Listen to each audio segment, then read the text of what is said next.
Hei, moi, marhaba, tervetuloa, ählän wa sählän.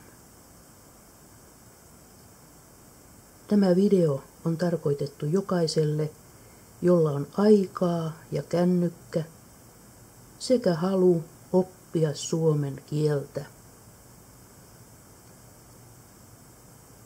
Tämä sopii myös suomea vieraana kielenä opettaville ihmisille.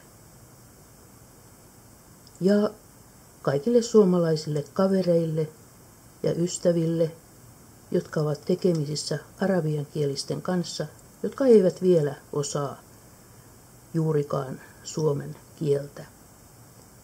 Tämän avulla oppii.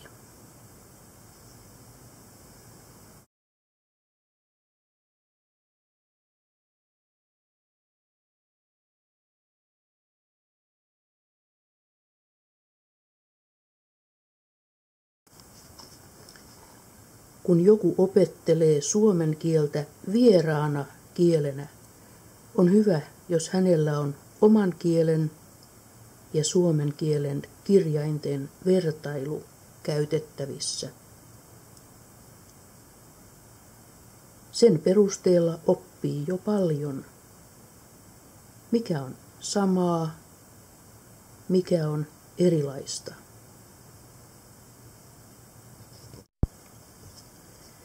Mikä on samaa, mikä on erilaista arabian ja suomen kirjaimissa ja ääntämisessä?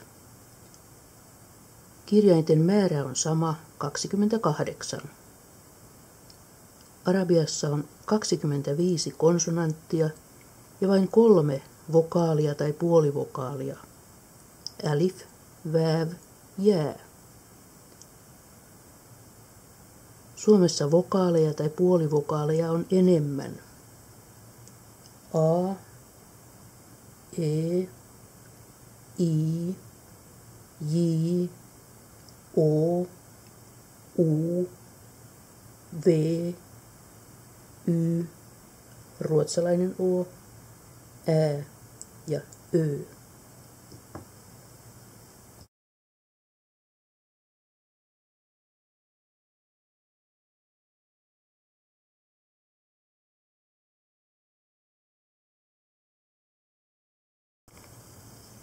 Mikä on erilaista Suomessa ja Arabiassa?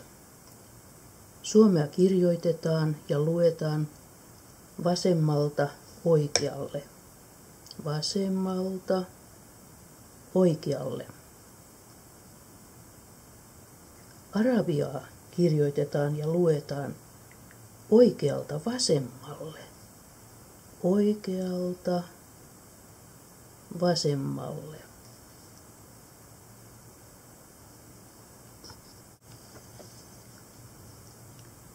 Suomeksi kirjoitetaan S-O-R-S-A, sorsa.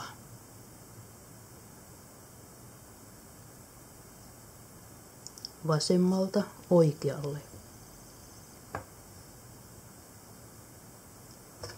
Mutta arabiaksi kirjoitetaan batta, oikealta vasemmalle.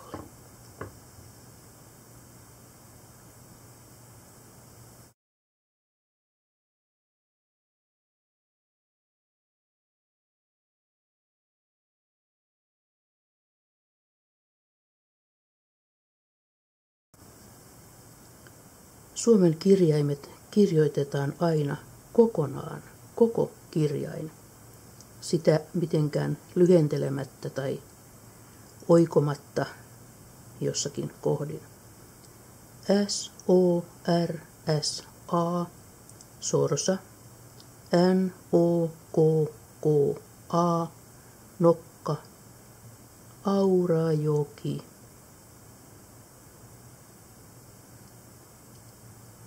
Arabian kirjoitus on vähän kuin pikakirjoitusta. Kirjaimista kirjoitetaan vain sen verran esiin, mikä riittää siihen, että kirjain tunnistetaan. Kirjaimilla on eri muotoja. Kokonainen kirjain, jakson alussa, keskellä tai lopussa oleva muoto.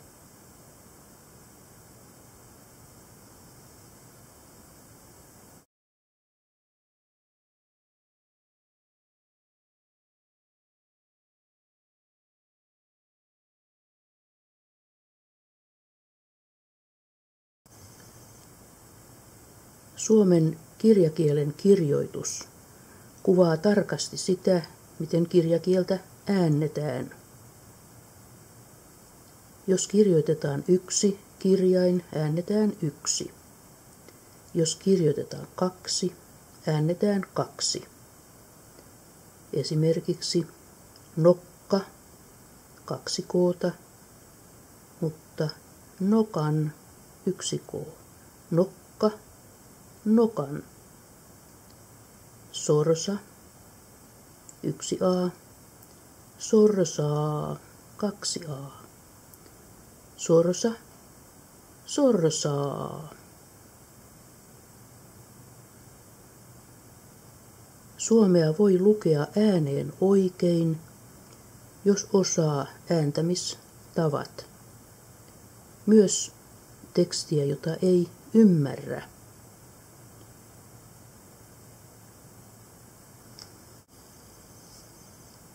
Nokka, nokan.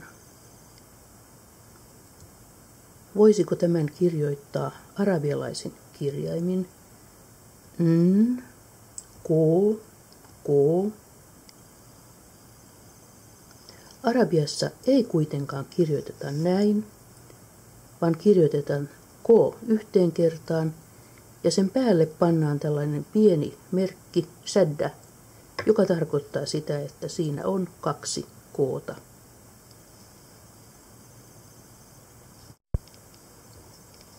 Jalka, jalat. Suomen kielessä on 1 jalka ja sitten monikko, 2, 3, 4 ja niin edelleen jalkaa. Arabian kielessä on 1 jalka ja 2 jalkaa, molemmat jalat, duaali ja sitten 3 eteenpäin monikko. Se on erilainen piirre näissä 2 kielessä, suomessa ja arabiassa.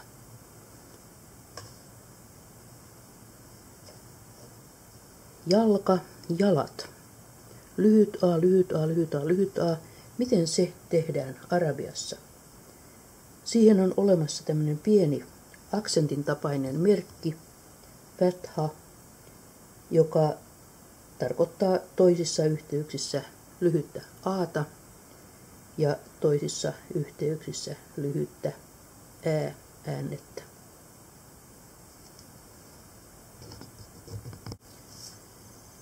Siipi, pitkä i, lyhyt i.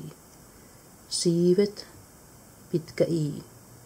Pitkä i kirjoitetaan jää-kirjaimella. Lyhyt i, siipi. Voidaan kirjoittaa, jos halutaan, mutta ei ole pakko. Jos se kirjoitetaan, merkki on tämmöinen aksentin näköinen pieni merkki edellisen kirjaimen alla. Käsra.